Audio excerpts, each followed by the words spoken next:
Hey guys, welcome back to the channel. So here's another deck profile for you guys today. This time it's on heroes. So I went back to changing my heroes quite a bit and trying to test out different theories on how to deal with the current format because, you know, Eldritch and Adamantipator are actually the top decks right now, and those decks are crazy fast with their combos. Even Dino Synchro is becoming a thing. So I'm thinking, like, what is the best way to really deal with those cards? Like, Salamangreat now has a new win condition being Axis Code Talker. We have Ultra Guys now back at full power.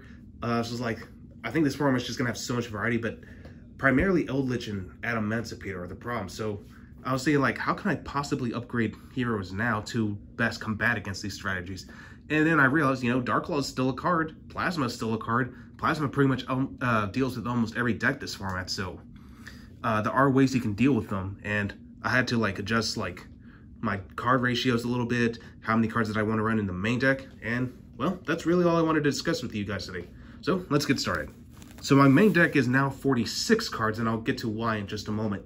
But let's go ahead and get started with the main point of this video. Starting off with 3 copies of Stratos. Everyone already knows what this does. It's your searcher, can also pop spells and traps, so that's pretty cool. 2 Shadow Mist. This is basically how you get access to your match change, but if she's sent to the graveyard, you could also use her to search out a hero as well, so pretty good. For the 1/1 Liquid Soldier, if he's normal summon, you can special summon a hero from your grave, but it's like Shadow Mist, you can only use one of its effects once per turn and only once that turn. But you mainly use it for the fusion effect, where if he's sent to the grave or banished for fusion material, you can draw 2 cards and discard 1. So it really comes in clutch whenever you really need it. Next, 1 Elemental Hero Solid Soldier. Still a great card. I would like to run more, but I think 1 is more than enough, honestly. You just normal summon him to get another special summon from your hand, so that's pretty good. And for the last of our Elemental Hero package, it's Honest Neos. So yeah, Honest Neos, definitely a good way to get some power boost going. Plus, you could easily get rid of it later and recur it with cards like Elemental Hero the Shining, and we'll get to why in just a moment. Alright, so now moving on, for the Vision Hero package, 3 copies of Ferris. This is one of your main starters. You discard a hero to special, and you can bring out another Vision Hero to the spell and trap card zone, and the one you're always going to go for is Vision Hero Increase. Increase is a free extender, and it gives you instant access to your Vion, which Vion is our next card. Vion is a Foolish Barrier for heroes.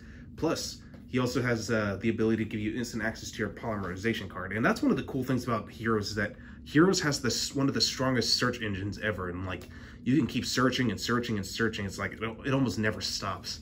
So yeah, that's what I love about the Heroes. Alright, now moving on to the Destiny Heroes. I'm running 2 Mali, you know, Malicious Zatu. Honestly, I think this card could come back to 3 now, but we'll just have to wait and see in the near future. I'm also running 1 Celestial. I was running a Decider, but I think this is the right format to run Celestial. He's draw strength, and also if he attacks, he can pop a face-up spell, so that comes in clutch. 1 Dynatag, you know, pretty obvious. And of course, Destiny Hero Plasma. It's a skill drain that only affects your opponent, so, and it's also 1,000 Eyes Restrict, so Plasma, definitely an amazing card. And of course, the only evil hero I'm running is the one at Dust to Gold. I was considering running the other 2 evil heroes, Sinister Necrom and Malicious Edge, just as, you know, free bodies. But honestly, they were a little, I never really saw them too much, so I think just a Dust to Gold is more than enough.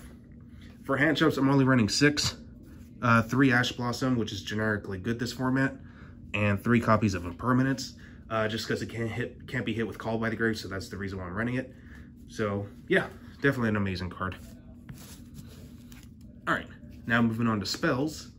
I'm running 3 copies of Fusion Destiny, just because, you know, it gives you resources in the grave, and the fact that it brings out Dystopia, it's pretty cool. 3 Match Change, you know, you definitely need to get into Dark Law as fast as possible. Since, in case if I'm forced to go second, which generally this deck likes to do that anyway, it's really good at OTKing and clearing boards.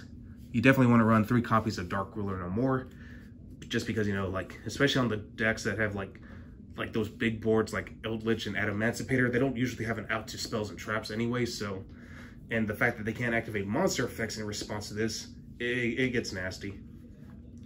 Next up, 2 copies of E-Call. I was tempted to run 3, but I just didn't have the room. I'm already running more than enough search cards anyway, so yeah, E-Call. And also another thing about E-Call is that the Elemental Hero package is so small anyway too, That's why I didn't feel like I needed to run 3. 2 Pot of Avarice for recursion, as well as 1 copy of Pot of Acquisitiveness. Now keep in mind, I am still running the 1 Rhoda, so in case if I already have everything I need, you know, Rhoda is just another bonus, just so I can have another hero or so in my hand ready. 1 copy of A Hero Lives, and then of course the other fusion spells, 1 Polymerization, 1 Miracle Fusion, and Dark Calling. So Miracle Fusions just gives you access to your like Elemental Heroes Absolute Zero, or even Elemental Hero The Shining. It all depends on like what the situation is and how you want to play it. All right, for the extra deck, not much has really changed, if anything at all. 2 Cross Crusader, the 1 Wonder Drive just to recur your spells. Dread Decimator. Still gonna run 2 copies of Dark Law, the 1 Anki, Masked Hero Blast, and Acid, which thankfully is finally getting a reprint in Toon Chaos, if I'm not mistaken. So for those who've been wanting to play heroes, you know, Acid will definitely be cheaper. So yeah. Of course, to go with our Acid, you got 1 copy of Absolute Zero. Both of them are still an amazing combo, so just keep that in mind. 1 Elemental Hero Sunrise to get access to your Miracle Fusion. Elemental Hero The Shining to recur your other banished resources as long as they're Elemental Heroes. 1 Dystopia for Disruption. Trinity for an OTK, as well as Malicious Bane, and it's also a Raigeki too, so yeah, Malicious Bane, pretty busted. Alright, now moving on to the side deck. The side deck's pretty standard. I'm actually running 3 copies of Nibiru on the side, just in case. Also trying out this card. I think this card's great. 2 copies of Ghost Mourner. I would like to have 3, but I only own 2, so that's why I'm only running 2. But yeah, Ghost Mourner, definitely a good card to run, especially if you're going for time. So yeah. 3 Twin Twisters. Let's see, 3 Evenly Match for back row heavy strategies mainly. That's what these cards are mainly for. 3 Royal Decree, and let's not forget the 1 Red Reboot. So yeah, that's pretty much it. Well, hopefully you guys enjoyed this video, and I will catch you guys again on the combo video. Stay tuned.